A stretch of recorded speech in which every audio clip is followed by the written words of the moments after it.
जो हम पढ़ रहे हैं विज्ञान में अध्याय 2 पढ़ रहे हैं।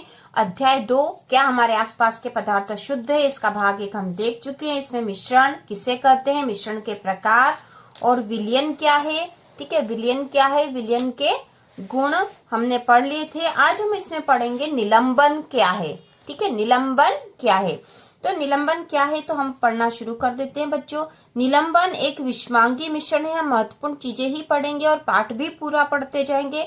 निलंबन एक विषमांगी मिश्रण है जिसमें विलेय पदार्थ कण घुलते नहीं है। ठीक है, विषमांगी मिश्रण है। ठीक है, समान प्रकार के अवयव नहीं होते हैं। विषमांगी मिश्रण मतलब जिसमें विलेय पदार्थ कण घुलते नहीं है बल्कि माध्यम की समष्टि में निलंबित रहते हैं, मतलब उस माध्यम में वह निलंबित रहते हैं। ये निलंबित कण आंखों से देखे जा सकते। तो निलंबन में जो निलंबन के कण होते हैं वो आंखों से देखे जा सकते हैं। और इसके हम गुण देख लेते हैं। ठीक है, गुण, यह एक विषमांगी मिश्रण है। ये कण आंखों से देखे जा सकते हैं। ये निलंबित कण प्रकाश की किरण को फैला देते हैं। प्रकाश की किरण यदि इनमें से जाएगी तो वो उसको फैला देंगे जिससे उसका मार्ग दृष्टिगोचर हो जाता है। जब इसे शांत छोड़ देते हैं तब ये कण नीचे की ओर बैठ जाते हैं, अर्थात निलंबन अस्थायी होता है। यदि उसे थोड़ी देर छोड़ देंगे तो निलंबन वाले जो कण वह नीचे हो जाएंगे और अस्थायी होता है निलंबन। छानन विधि द्वारा इन कणों को मिश्रण से पृथक किया जा सकता है, मतलब छान कर इसे मिश्रण से पृथक किया जा सकता है।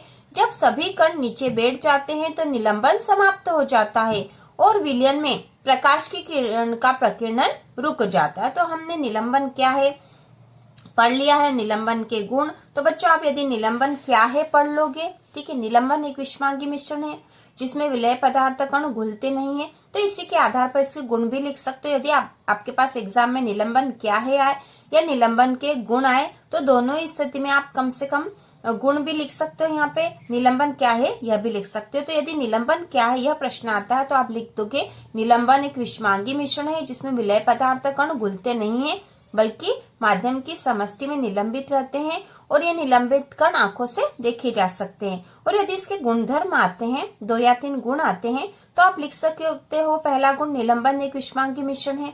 दूसरा, इसमें विलेय पदार्थ कण घुलते नहीं है। तीसरा हो जाएगा ये निलंबित कण आंखों से देखे जा सकते हैं। तो इस प्रकार आप गुण भी लिख सकते हो, निलंबन क्या है दोनों का ही उत्तर साथ में हो जाएगा। आप इस प्रकार यहाँ निशान लगा लो।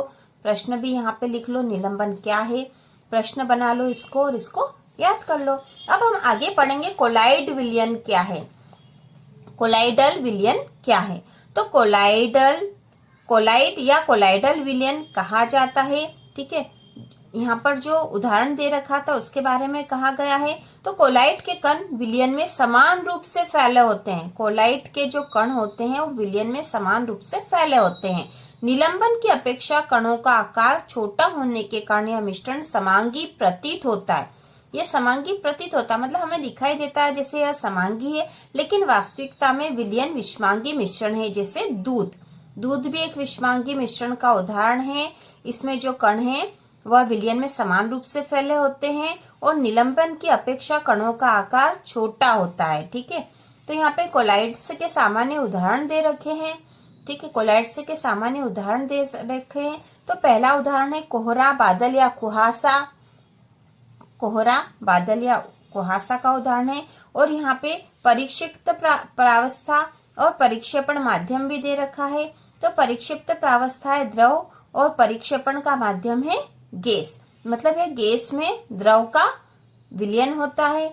उसी प्रकार जैसे दूध है, दूध में परिक्षेपण माध्यम द्रव है और परिक्षिप्त प्रावस्था भी द्रव, दोनों ही द्रव होती है। ठीक है, परिक्षिप्त प्रावस्था और परिक्षेपण माध्यम वह माध्यम जिसमें कण घुले रहते हैं। ठीक है, माध्यम मतलब हो गया विलायक। ठीक है, विलायक की तरह होता है माध्यम। और परिक्षिप्त प्रावस्था मतलब विलेय। तो इस प्रकार से यह एक कोलाइड बनेगा। तो इसमें विलायक, परिक्षेपण माध्यम मतलब किस माध्यम में कण घुले हैं। ठीक है, परिक्षिप्त प्रावस्था मतलब कौन से कण घुले हैं। ठीक है, कणों का प्रकार कौन सा है, ठोस है या द्रव है। जैसे शेविंग क्रीम है, तो शेविंग क्रीम में जो है परिक्षेपण माध्यम द्रव है, द्रव में गैस होती है। ठीक है, शेविंग क्रीम।